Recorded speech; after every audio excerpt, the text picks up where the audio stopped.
You are listening to This is Oklahoma, hosted by Mike Hearn, telling stories of Oklahomans and those that have made it their home. This podcast is presented by the Oklahoma Hall of Fame, telling Oklahoma stories through its people since 1927. Follow them online at oklahomahof.com and definitely on Instagram at oklahomahof. Let's get into today's episode. What's up, guys? Welcome back to another episode of This is Oklahoma. Mike Hearn here, host, back with another episode up in Bartlesville today. Sat in the clubhouse at Hillcrest Country Club. Just played golf out here. Played okay. We won't talk about how I finished, but it's hot, man. What a day. But in front of me, good friend Jared Gallagher's on the podcast. Talk a little bit about kind of Red Dirt Golf Collective, a little bit about Oklahoma golf, and obviously you went to OSU, so go Pokes. That's right.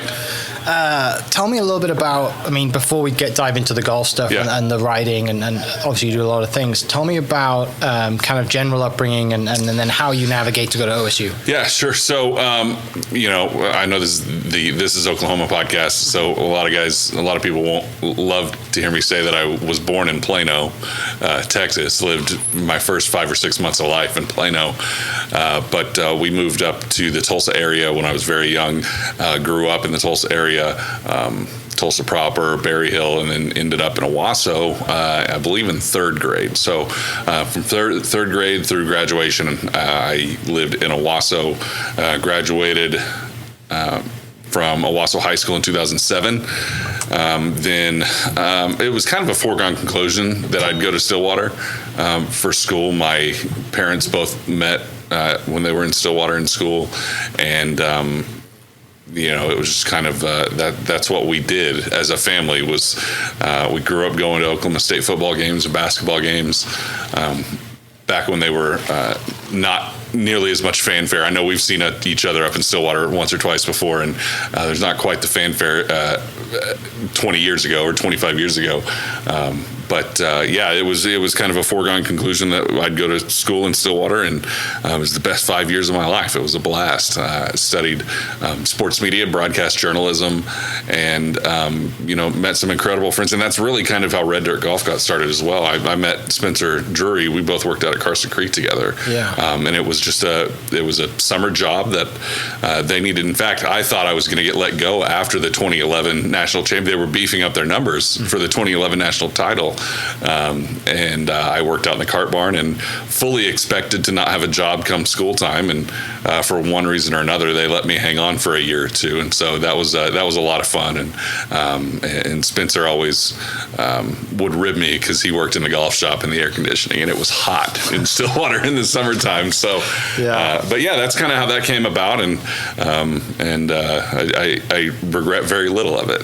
Yeah, no doubt. Because it's hard to beat being at Carson Creek, playing free out there, and you're just around some great players, and you get to see the future Victor Hovland or whoever the guys were back then. It's amazing. That's really where I fell in love with the game. I didn't play in high school. I didn't play competitively in high school. I was not ever and still am not a competitive golfer by any stretch of the imagination, but when you're working out at a place that has that kind of pedigree, it's hard not to fall in love with the game. And when you're watching excellence every day, Ricky Fowler and Kevin Tway and Morgan Hoffman and Peter Uihlein are out there grinding for hours a day, on this world-class golf course. It's hard not to admire what they're doing, and to see at that time Mike McGraw was the head coach, and to see him every day and gather his wisdom was pretty cool. That guy, he's to this day one of the most knowledgeable guys in the game of golf I've ever met. And they breed excellence, and I think that's really filtered down. You look at the prep scene here. The prep golf scene in Oklahoma is outstanding. The junior golf scene is outstanding. The amateur golf scene is outstanding. So, not saying that Carson Creek and the Oklahoma State golf program takes all the credit, but I think they, when you have had literal decades of excellence, that brings the level up at other levels of competition. Yeah. So the sports media thing, that was just a like I'm going to go do sports media. That was from a high school. You're really involved in really enjoyed kind of journalism. Yes. Like So math and science were out. Yeah. I knew that from an early age. That was not my forte. But we were a sports family, and I loved sports. And was never athletic enough to go play at any serious level. But we played basketball, we played baseball, all the big sports. And it was something, I saw it as an opportunity to kind of stay in the game somehow. I did it to, I really did it to, be able to position myself in and around these games that I love. I mean, when I was at Oklahoma State, I had an internship with the media relations department, and I was able to sit courtside for Oklahoma State basketball games and be in the locker room for the 2011 Bedlam game, and winning the Big 12 championship. I mean, there's some incredible experiences that came out of that. And I did do sports full time out of school for a few years, and quickly realized that it takes a special human to be in sports full time, and I'm not that special of a human. So I burned out on it pretty quickly, to be honest. The 80-hour work weeks and being at the ballpark all day, every day is a grind. And so, full time, it just wasn't for me. But I found a way through announcing and things like that I'm able to still go to the games, be a part of the games, and kind of put my stamp on it. But, I don't have all of the the effort or the commitment to being there full time. It's great when you're in college, you don't have a family, right? Yeah, absolutely. Because you're around the guys, do whatever you're having you want, fun, yeah. and you, like I said, you're in that locker room, and because you put in those hours, and they see you all the time, and you are one of them.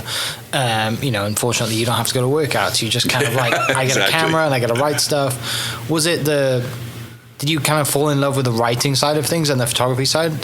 Yeah, I think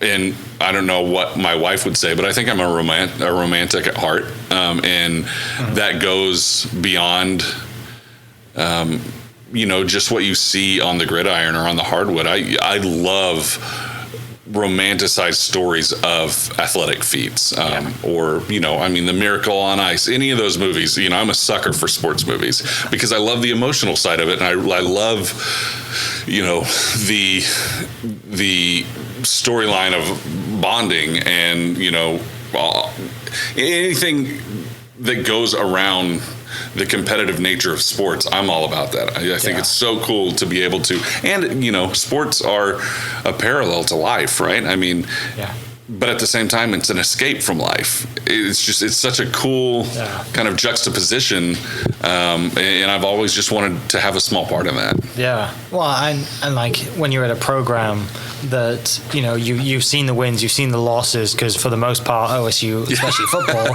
I mean, it's not like you're always contending, right. But the great thing is you've seen what it means to people when you do get that championship, and it means the entire world, right? Absolutely. And there's something, it's kind of like that fan who their team always won. I mean, just like you have no idea what it's absolutely. like to win 2 games a year, no doubt, and still show up. No doubt. Right? I mean,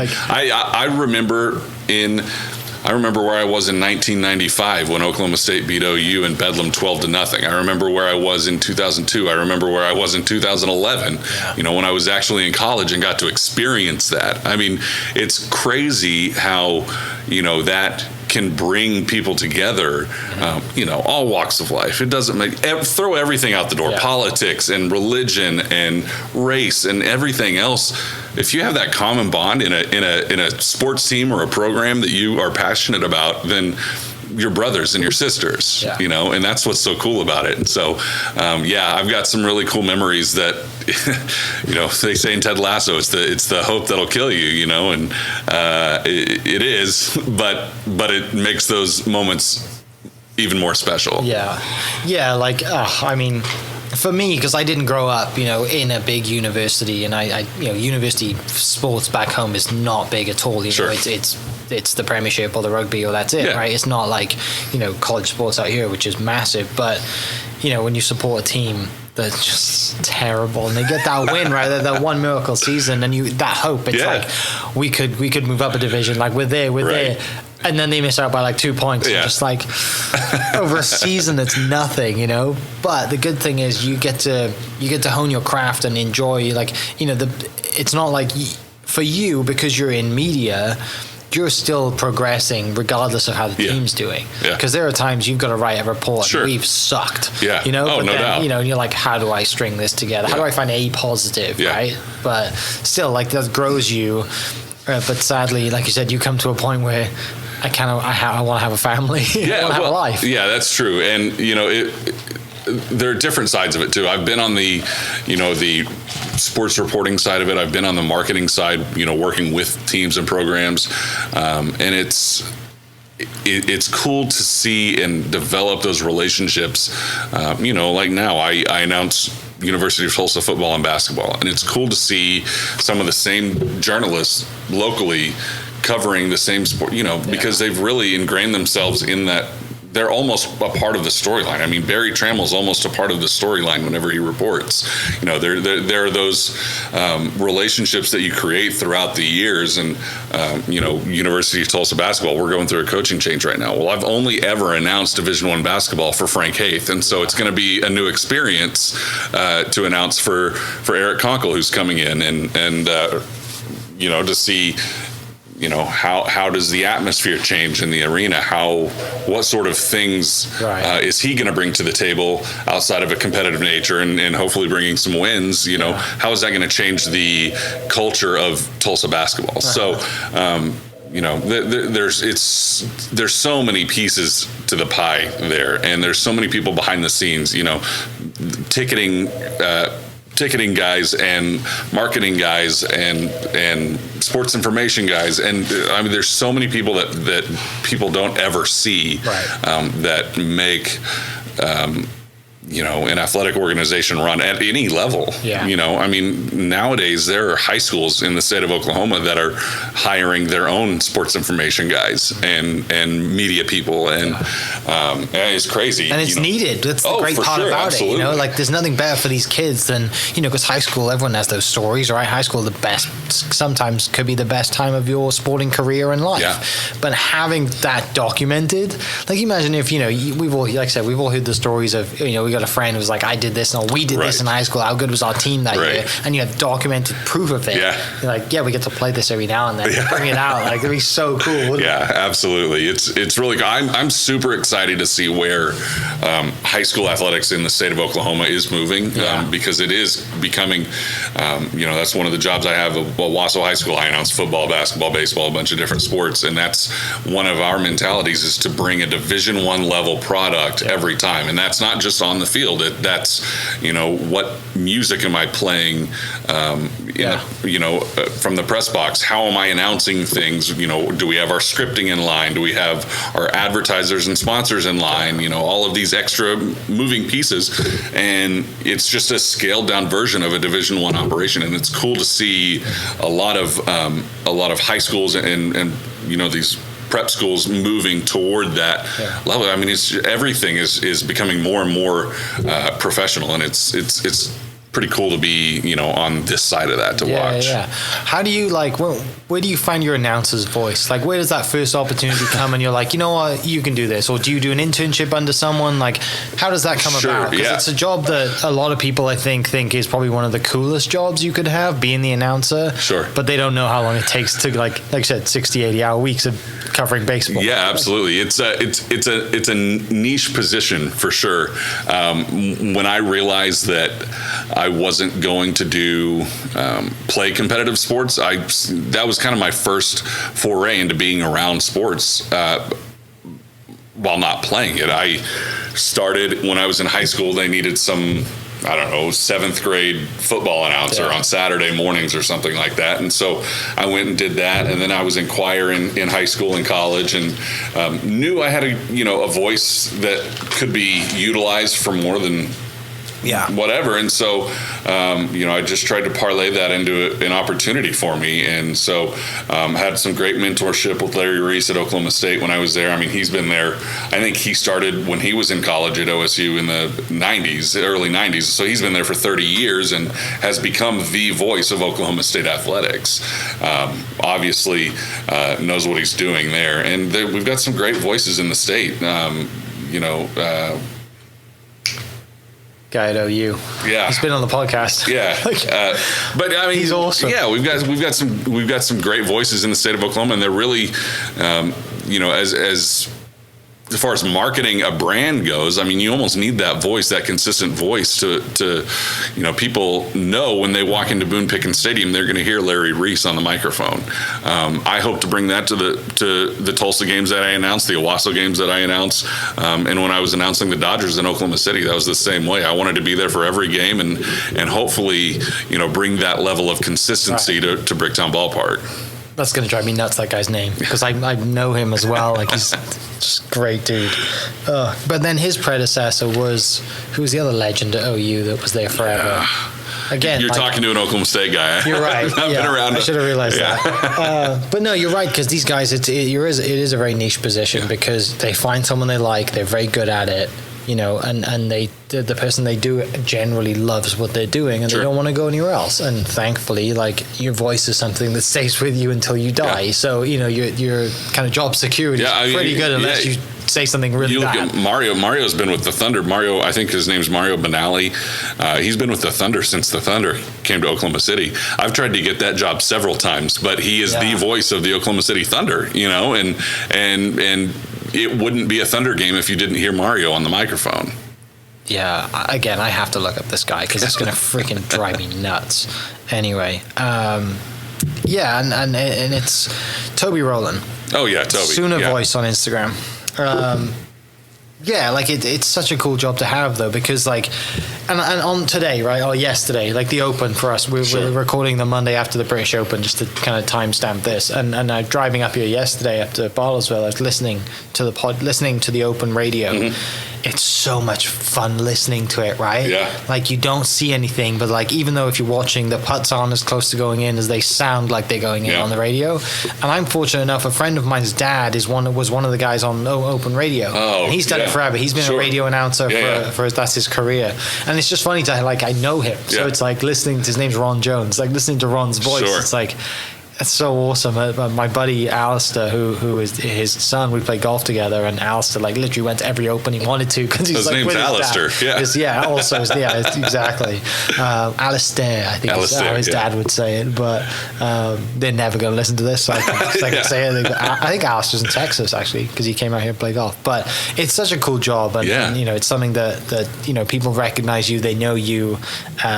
But also, like, sometimes if they've never seen you, they're like, wait, I know who you are. I've listened to you before. That's the coolest part about it. And, I would never do this to be recognized for, what I do on the microphone or what I don't do on the microphone. But it's really cool when people, you can see them kind of thinking, I've heard you before. I've not seen your face, but I've heard you before, and I get to make that connection. But it is, as much as what I get to do on the microphone at the stadium or in the arena, it's for me, it's trying to create a game day atmosphere that people want to enjoy, whether or not their team is winning. I want it to be high energy. I want it to be fun for everybody, home and away, and make sure that they are, they're getting their money's worth, whether or not, their guys are performing well or their gals are performing well. Yeah.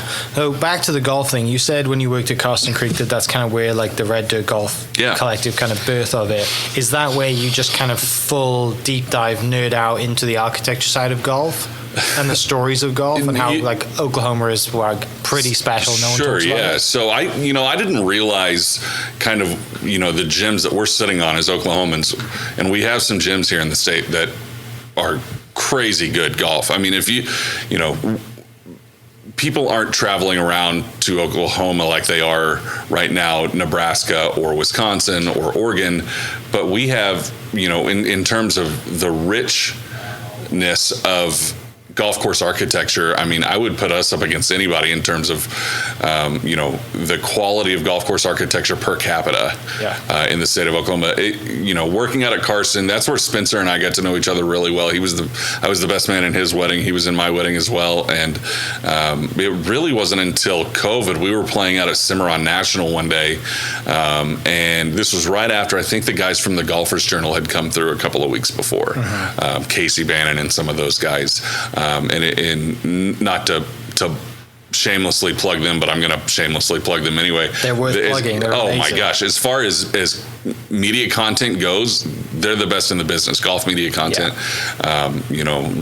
low advertising, really quality. It's everything writing. I want. This is exactly. Right? Like, well, and the same thing with podcast fan. It's amazing. The same thing with Red Dirt Golf. I mean, it was kind of our inspiration for creating Red Dirt Golf. We wanted to create an avenue for telling, kind of deep diving into some of those stories of the architects, the Perry Maxwells, the A.W. Tillinghast that people didn't even know we had in the state of. Very few people knew we had.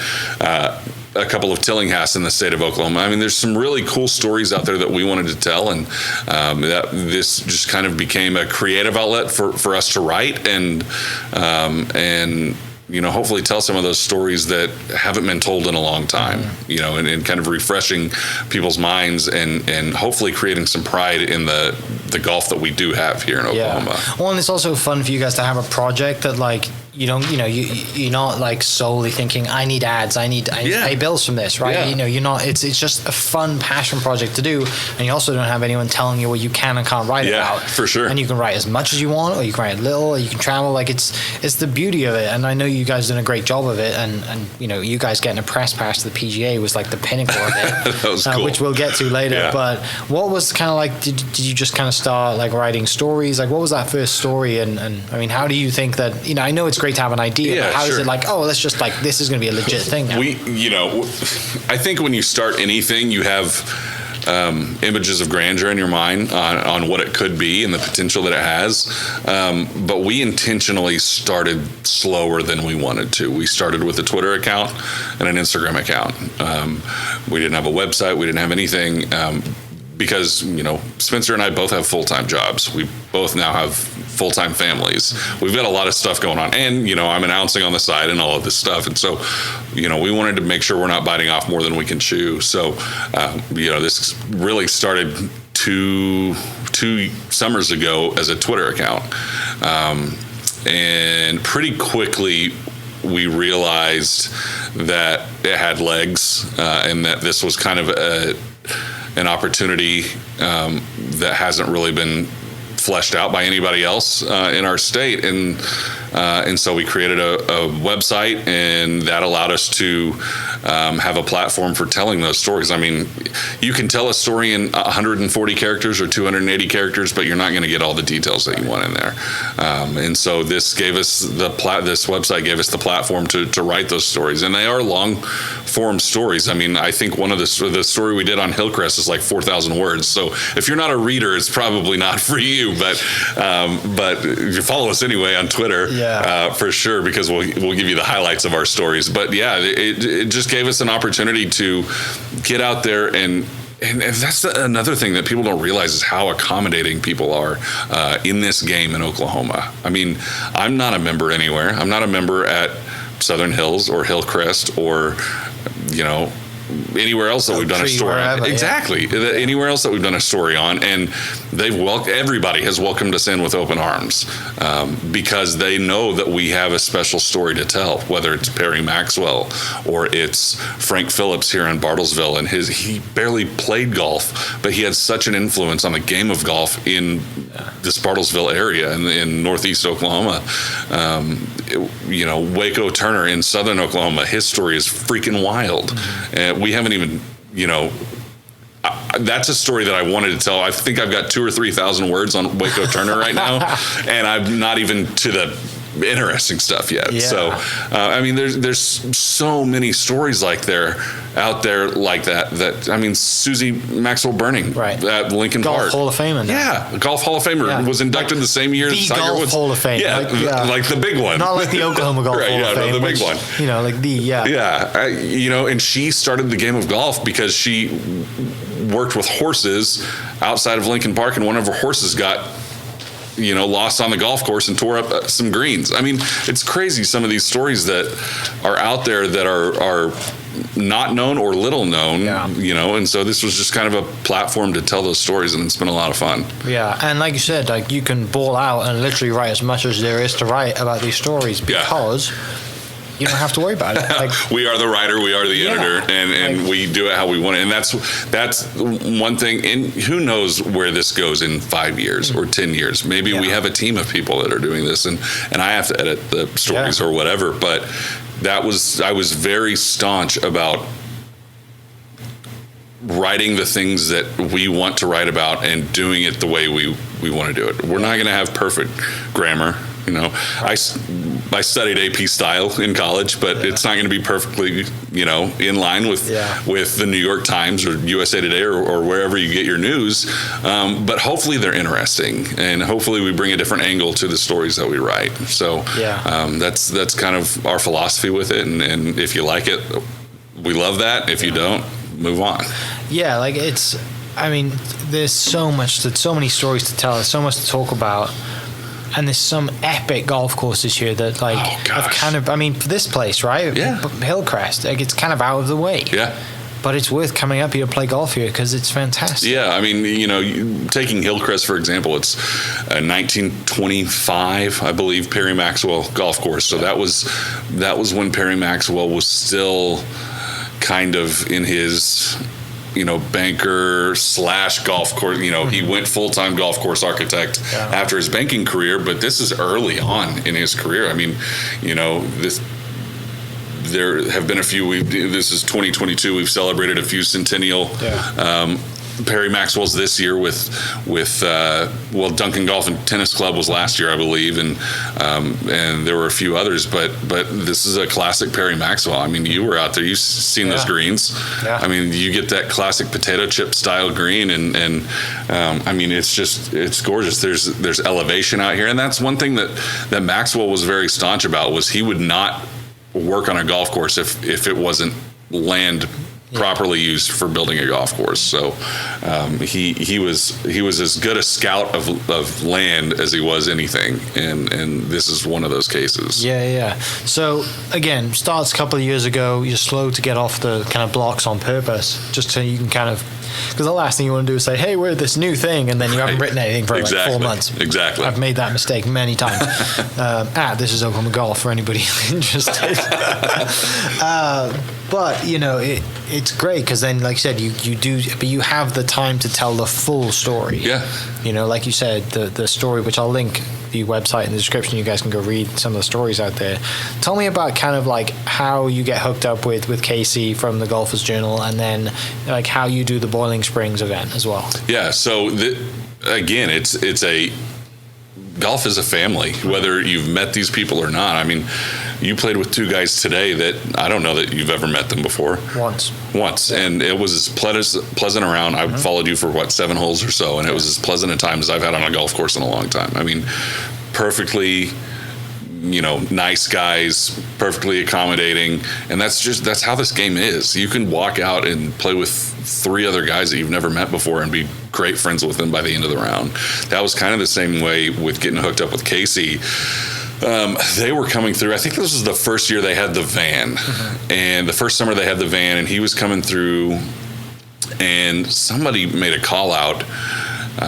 Whether it was Casey or somebody local, had a call out to play at Kicking Bird one day, and it was about as hot as a day as it is today, 100 degrees plus, and Casey came through with the van, and Spencer and I just showed up, and we had a couple of friends, and we played 9 holes with Casey that night, and ended up going over to some guy's house and having hot dogs and hanging out till 1 o'clock in the morning on a Wednesday or something like that. And it was just, it was a great experience, and we kind of stayed in touch. And he contacted me, I don't know, maybe a year ago at this point, about any hidden gems in the Midwest that we had our eyes on. We've been out to Boiling Springs a handful of times. Jeff Wagner does there are not words to express how good of a job Jeff Wagner does at Boiling Springs. With what he has. It's with as few resources as he has and as inhospitable of a place Western Oklahoma can be, it is incredible to have a golf course of that magnitude and stature out there, and maintained as well as he does. I think he runs a two-man crew, which, nobody does that. It's unheard of. Yeah. To have that level of golf. You don't run Top Golf with a two-man crew. And so, we got Casey hooked on to Boiling Springs, and it's such a unique experience too. I mean, that's the one thing that's so cool about Oklahoma is there's such variety from, the Ouachita Mountains to the Wichita Mountains to the Panhandle to,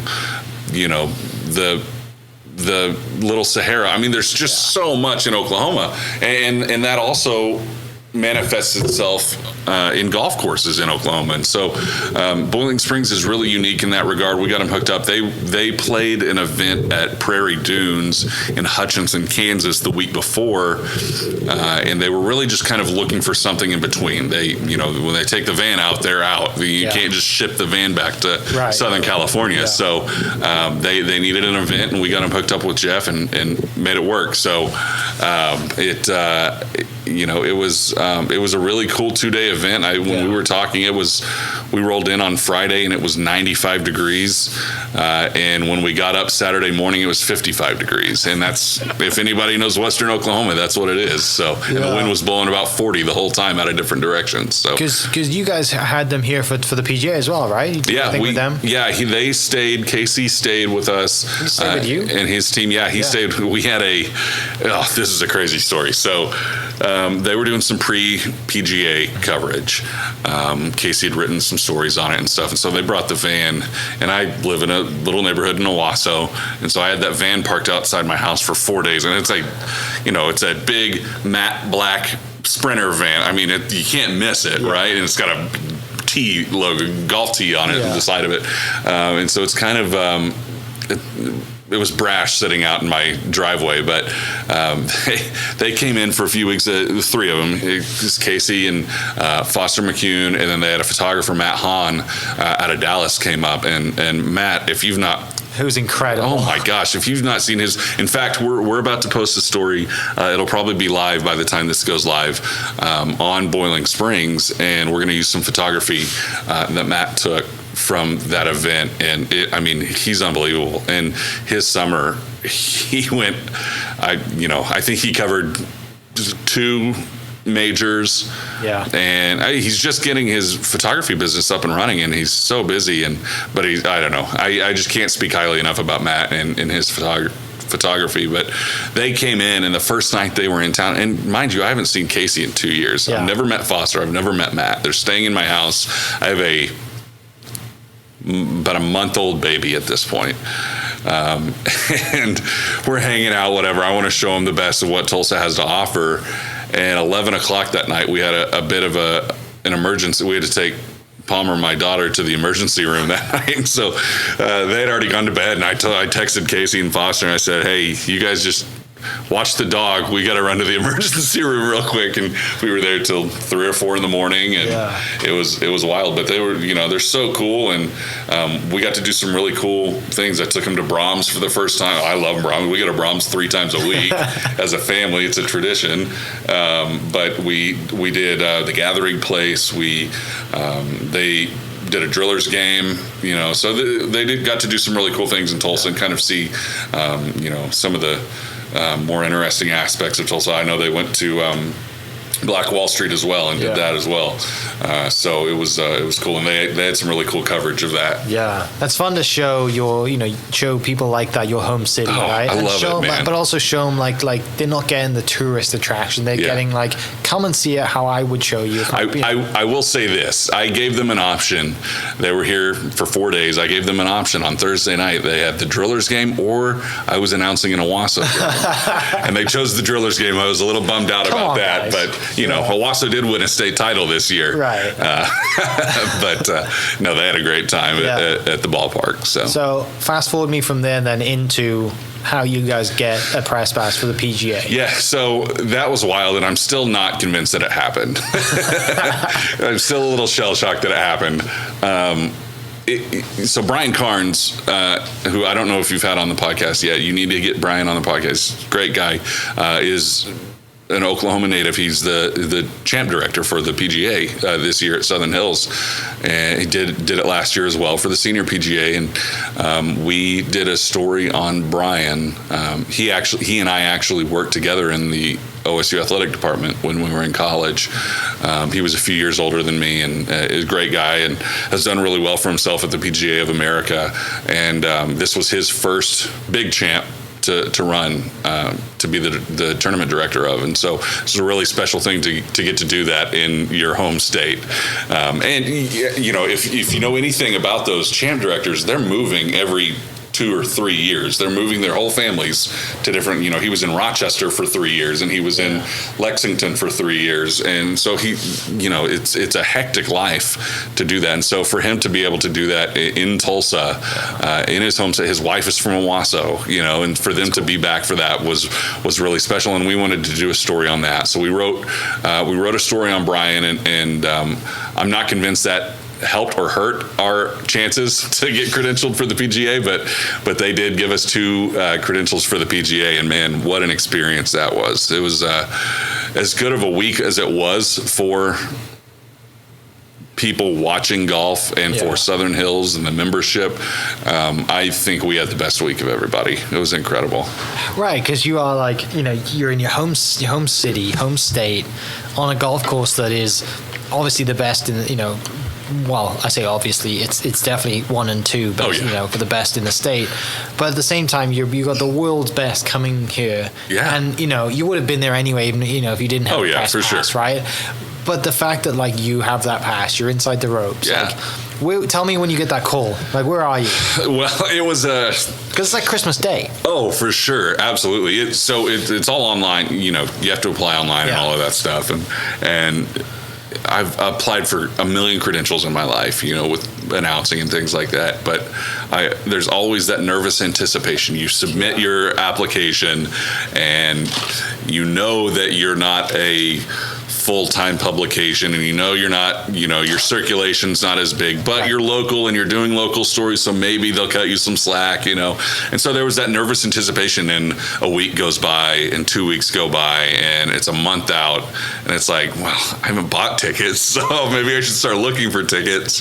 And then you get that confirmation email and it says, hey, you're approved for 2 press passes, which is crazy to me that we got 2, but we're really blessed that happened. And immediately I called Spencer up. I was like, hey, did you get this email? Just making sure that we got the email, because we had to apply individually. I couldn't just apply for for Red Dirt Golf, and so making sure that he got it too, and I wasn't the only one. So that was a surreal moment. And so from there, it was just all green lights. I mean, it was gas the whole way, trying to figure out what sort of content we're going to do. And we know, again, we were talking, off camera. We're not writing about the coverage of the championship. I'm not writing about how, Mito Pereira is in the lead going into Sunday morning. That 95% of the other riders in that press room are doing that. We wanted to find different angles. And so, brainstorming what sort of content we're going to do. And, I know you're a hardcore photographer. I'm not. Most of this stuff that we do on our Twitter account is through this thing right here. It's this iPhone. And so, trying to figure out, how are we going to get around that? And just trying to, decide what sort of coverage our audience wants to see, and how are we going to put the red dirt spin on it. And so it was a busy month, and that was also when the Golfers Journal guys were in town too. So, it was a busy month trying to do that with a 1-month-old, trying to figure out how I'm going to do 6 days out at Southern Hills with at that time, a 2-month-old and no sleep, and how I'm going to convince my wife to let me do this, And so it was a crazy experience, but it actually happened. And I still, listening to your episode with Reagan Kingsley the other day, it just brought back so many memories, and we're only, a month and a half removed, 2 months removed from it. And it's like, I made so many memories that week. Like, it's going to be hard. I need to write them all down because there's too many to remember. I know that I'm going to forget some, and I don't want to forget anything. You need to voice note them first, don't you? Absolutely. Just to have them, and that's just because it's fresh, and just go day by day, because just walking in the gates for the first day. Oh my gosh. And you're just you're on eggshells, right? Yeah. It's it's kind of like that imposter syndrome. You're like, I don't think I belong here, but I'm going to try not to piss anybody off because I want this to happen again. And you're just that's. And it was so cool too. Nick Sidorkis is the GM at Southern Hills, and Kerry Cosby's the head golf professional. And Kerry's been so good to us. Basically just kind of opened their doors and allowed us to come in and do what we want content wise. And I've worked with him for 2 or 3 years. He started during COVID. He started what they're calling the Oklahoma Junior Masters. It's a junior amateur tournament out there, and some of the state's best prep golfers. The first year Austin Eckroat and Quade Cummins played in it. Yeah. And this year, there's anybody that is a prep golfer in the state of Oklahoma, is kind of the premier tournament, but they've allowed me to be the first tee announcer for all 3 years of it, which is just an incredible experience. And this year, it's usually late summer at Southern Hills. This year, Kerry convinced the PGA to allow them to bump it up to the week before the championship. And so you've got these, anywhere from 14 to 18-year-old Oklahoma kids out there teeing off in front of those grandstands and stuff. And they really did it big, and it was special. But even, being there with no infrastructure on the grounds, and then being there with all of the infrastructure on the grounds, it's crazy how much they've done. I know Reagan spoke to that. I think he said 60,000 zip ties on fences or something like that. It's crazy stuff. Yeah, it was millions of fence line or millions of feet of fence line. Something the stats were nuts. And even we did it a month after the event, and it was still they were still tearing stuff down. And I'd never been there before. Yeah. So driving in there, obviously you get shuttled in when you show up to the event, but then driving up to the gate, what a drive that is. Right? Absolutely. And everyone's on the range having a great time. I've always said, Augusta has Magnolia Lane. Southern Hills has that drive. They need to name that drive. They do need to name that drive. I've always thought that, again, the Masters has its own music. Yeah. The players used to have their own music. They don't use it anymore, but it used to be, I don't know if you remember this, it used to be the theme from The Man from Snowy River. Okay. I don't remember the name of the song, but it was one of the songs in The Man from Snowy River. It was a great film. And I've always... Do you have suggestions for this song? No, I don't know. I don't know, maybe some Jason Boland or something like that. I don't know. We need to put our Oklahoma flair on it, but no, honestly, it's one of the prettiest drives in all of golf anywhere, especially here in Oklahoma. it's really to drive past that guard gate, and it's half mile, 3/4 of a mile up to the clubhouse. Drive. And you see most of the golf course. On both sides. You get to see the Corin Crenshaw 9, and then obviously you see Perry Maxwell's championship course, and it's you just get chills when you're driving up that drive. So it's definitely a special, and to be on the media shuttle bus driving through those gates with, Alan Shipnuck sitting behind me and Sean Martin's in front of me. And, I don't get, when you're around athletes a lot, you don't get, starstruck. Yeah, you don't get starstruck. You don't get shell shocked by a lot of guys. The first time that ever happened to me is when I got to announce Clayton Kershaw at Bricktown Ballpark during his rehab. That was really cool. And then the second time was seeing our name, Red Dirt Golf Collective, on a booth in the media center, and I'm next to Brendan Quinn of The Athletic, who I've followed for years. Right. And, just seeing some of those, the Barstool guys were there for a couple of days, and we got to see them, and I don't know, man, it was just wild to see, these are guys who I grew up reading, right. And seeing their content. And it's cool to see. It was cool to be in the same place with the same status, I guess, as them, and it felt really good. And, there was a bit of an imposter syndrome there, sure. Just because, we were probably the only ones there who weren't making money to be there and write it. This is a hobby for us. This is not this is our passion project. Yeah. But at the same time, it was very encouraging to see, Sean Martin came up and said, "Hey man, I've read your stuff. I love what you're writing." How cool is that? I mean, that was such a confidence boost. He writes for the PGA Tour every single stinking week, and to have somebody like that just give us that confidence boost was really cool. Yeah. Yeah, you're right. I mean, for anyone listening, that's like some, CEO saying you're doing a great job, right? Or like some tiger coming up to you on the range when you're hitting golf ball saying, "Hey bud, you're doing great. Nice keep working." Yeah. Like, it's so cool to have that and to be in that scene, for the first time, right? To be in that and the PGA Championship, the scale of it, and have the event, the way it turned out, the playoff and all. I mean, just all of it. Like it couldn't have gone any better, but then you got a front row seat to it. Yeah, it was cool. I did a story on Sunday. We have a whole PGA Championship section on our website. You can go back and read any of these stories, but kind of the angle I wanted to take on Sunday, I got up there. I think the media buses started, and this was ridiculous. You'll enjoy this. The media center hotel was the Renaissance at 71st and 169 across town. So you had to plan an extra hour ahead with traffic and everything to grab the bus there to go.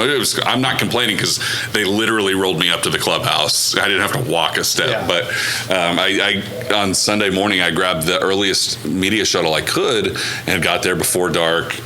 Or before sunlight, and walked the back nine by myself inside the ropes. Nobody was there to stop me, and it was I don't know. I tried to write about the experience that was, because you think about major championship golf and the tens of thousands of people that are there every day, and the attention that it draws, and I just wanted to experience the solitude of being and try to put myself in maybe a contender's position, standing on the 11th tee box, that par 3 in the corner of the property, and how would I hit this shot if I was 2 back, with 7 holes to play or something like that, and that was a really special, walk for me to get to do it. And I didn't tell anybody I was going to do it. I just went out there and did it. And that was one of my favorite pieces I've ever written personally. That one meant a lot to me to be able to get to do that. So, and it kind of summed up our whole experience, of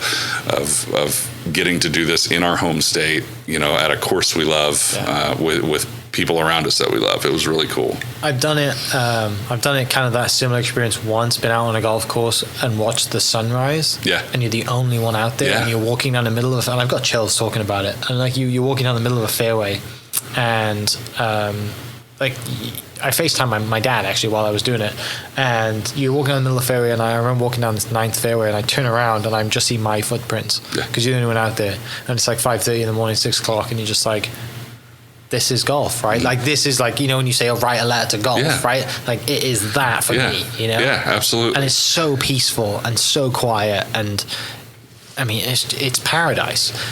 But also, I FaceTime my dad. I'm like, "Dad, look at this," and he has no idea what it's like. Sure. Like he just does, and because I totally understood it and it made it more special for me because like he has no idea how cool this feels. And isn't that the beauty of it too? Yeah. I mean, you can find that beauty in the solitude of it, playing around by yourself early in the morning or late at night or whenever it is. But also you have that yearning to share that experience with somebody else, right? Yeah. Even if you know that they're not going to fully appreciate it the way you are appreciating it in that moment. That's what's so cool about. Again, I'm not good at this game. Right. You know, I have a bag full of scrum clubs that I've picked up throughout the years, but I play every chance I get because I love it, and I love to meet the people, and I love to experience the golf courses and the people behind the golf courses. And I don't know, man, it's just it's a drug, and it keeps you coming back. Yeah, well, and that's the beauty of it is you know you can relate through your writing. You can relate to literally everybody. Mm-hmm. You know. Like I said, a guy like you who like hasn't gone and spent, you know, $2,000 on a brand new set of clubs, and you know, or someone who is, you know, an elite amateur or played college golf or just getting started, or the dad that had, you know, they only played golf with their grandpa, whatever it is. Like it's such a cool sport, and I think just getting away from just like the noise and being out on a golf course with you and your buddies, or just you on your own, and just, you know, I mean, nobody walks golf courses anymore, but like go and walk the golf course, right? Like even if you take a push cart, whatever it is, just be out there. I mean, it's why I fell in love with the game. Like I have everything I have in life, I can tie it back to golf. Yeah. Every person I've met, I mean, it always comes back to being on a golf course somewhere. I wouldn't be here without it. Yeah. My great grandfather was a rancher in Velma, Oklahoma, mm-hmm. and he picked up the game late in his life. Played at Wild Horse Golf Club in Velma, Oklahoma. You know, and you know, it's just whether it's heritage or lineage or the friendships you make or the, you know, the beauty you find in the golf course. I mean, it's everywhere, and you know, I don't know how you can play this game and not find beauty in it. Yeah. It's going to be frustrating. It's going to be, you know, defeating and deflating sometimes. But at the end of the day, you know, you sit here and you look across Hillcrest Country Club and you see, you know, the creation that Perry Maxwell built 100 years ago, 97 years ago. Yeah. How can you not be romantic about that? You know, it's just, I've got goosebumps just thinking about it. Yeah. Yeah, because like you look at, I mean, for people who have never been out here, there's a lot of trees at Hillcrest, and a lot of them are very old. So you're walking between these trees. When 100 years ago, these people, the people they dream, you know, people we could tell stories about have walked the same walks. Yeah, and that's only golf has. Well, I say golf. Like golf is one of the very few sports that has that. Yeah, absolutely. Well, and you know, geek out here for a moment, but in the 1930s, when A.W. Tillinghast came back to Oklahoma, he did a consulting tour during the Great Depression to help golf courses be more sustainable. And he came back through Oklahoma and he touched Lincoln Park and Twin Hills, Oklahoma City Golf and Country Club, and then he came to Tulsa and did Indian Hills and the Oaks and Tulsa Country Club, and then came to Bartlesville and spent a day at Hillcrest. And so I got to deliver a letter to John Ron over here, the head pro here at Hillcrest.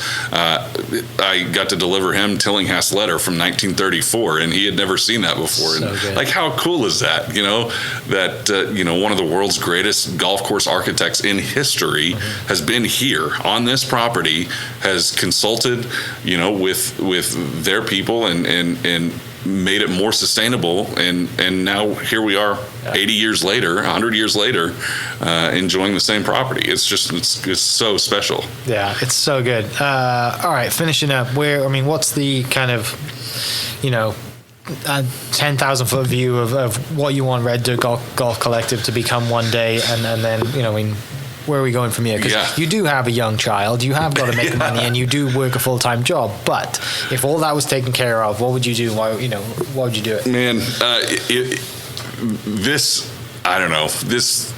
this whole experience has been amazing, and I just hope that we're able to continue to do what we're doing. I don't care if it grows, if it doesn't grow. We've got great ideas and bright ideas that hopefully, you know, if we could, you know, one of our ideas, I want to do a Maxwell tour, you know, and have events at Perry Maxwell's, maybe not Southern Hills, but, Buffalo Rock in Cushing, Duncan Golf and Tennis Club. I mean, there's so many Perry Maxwell courses in the state of Oklahoma that don't get the exposure that maybe they deserve. Hillcrest right here. That's right, John Ron. And so, I'd love to do an event tour of that nature. I'd love to do some videos. I mean, people can read all about it, but until you see the golf courses and experience them, at least through video, if not walking the golf courses, I mean, that's the best way. And that's why things like Random Golf Club have gone so big, or the Strap series that No Laying Up does, or, there's so many of these fledgling media outlets have gotten so popular because of high quality video and photography. And that's one thing I think we can grow, over the next few years. Just continuing to tell these stories and hopefully, shining a light on and uncovering a lot of things that people can be proud of in the state of Oklahoma. I mean, going back to Waco Turner, it seems like nobody realizes that the first black man that won on the PGA Tour won in Bernieville, Oklahoma in the 1960s. 10 years before anything else happened. I mean, how cool is that? Nobody knows that. And it was because of an oilman from Ardmore, Oklahoma built a golf course and coaxed the PGA Tour to have an event out there, So there's some really cool experiences and stuff that hopefully we can shine a light on. So. Yeah, awesome. Well, mate, I really appreciate it. It's been so good to tell stories. Shout out to John for letting us sit in the in Hillcrest dining room with this amazing view. For people listening, then, what's the website? What's the socials? Where can they go and read your? I mean, let's start with the 4,000 words you wrote about Hillcrest. RedDirtGolf.com. It's easy enough. We try to keep it simple. We've got like 4 tabs on the website, and some of it's highly visual, some of it's only stories. So you can kind of pick your poison there. Awesome. RedDirtGolf.com. You can follow us on Twitter. I think our handle is RDGC_OK because Red Dirt Golf Collective was too long. So, but just search Red Dirt Golf and you should be able to find it. Same thing on Instagram. And hopefully, see us out and about. We've got our little bison is our logo. And so if you see it, thank you very much. Do we have merch coming? Hopefully. Yeah. Hopefully I know. That's it's on the docket, so we've got a little bit out there, but the crazy story about the logo. Spencer and I were talking when we wanted to start this, and we were, like, what are we going to do? Like, we really like, the minimalist style that's out there and whatever. Yeah. And I was just jotting stuff down and just was kind of drawing a stick figure buffalo and on a piece of notebook paper that is a 1 of 1, no revisions at all. That's what we drew. Yeah. And so I captured it, like a Adobe captured or whatever, and turned it into a PNG, and that's what we've used ever since. So that's gone really well for us. So it's epic. Thanks, man. Awesome. Well, for everyone listening, I hope you enjoyed that little dive into Oklahoma golf. I'll put the link to Red Dirt Golf Collective website and social media in the description, and we will catch you next episode. Cheers. This podcast is presented by the Oklahoma Hall of Fame, telling Oklahoma stories through its people since 1927. Follow them online at oklahomahof.com and definitely on Instagram at oklahomahof. Thank you for listening. We are inspired by those around us and hope that you are too. Make sure you subscribe to this podcast on your favorite podcast platform and leave us a review so we can keep telling your stories. For more great Oklahoma content, follow This Is Oklahoma on Facebook and Instagram.